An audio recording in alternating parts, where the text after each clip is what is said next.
président a fait un discours plein de sagesse, plein de grandeur, plein de responsabilité.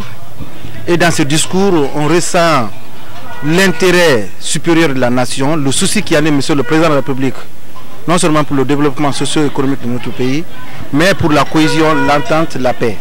Et pour cela, je pense que tous ceux qui ont eu le temps d'aller en profondeur de ce discours ont su que le président est animé aujourd'hui par un souci fondamental de développer notre pays.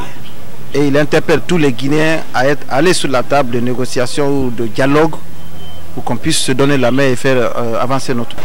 Mais ce qui m'a plu dans ça, c'est le fait qu'il a fait la déclaration pour les élections législatives. Là, il n'y a pas de problème, on est partant. De Monsieur le Président de la République, et nous avons été enthousiasmés pour la teneur du discours, le sens du message, surtout l'acte patriotique qui a dominé l'allocution de Monsieur le Président. Tout le long du discours, il s'est beaucoup appesanti sur la souveraineté du peuple. Il a démontré que seul le peuple de Guinée a la souveraineté, a le plein droit de prendre une décision.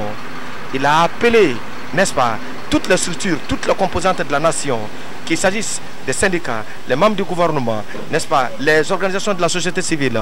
Il a appelé tout le monde au dialogue.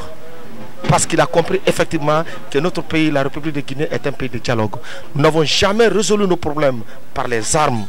Même pour dire non à la colonisation, nous sommes passés par le référendum.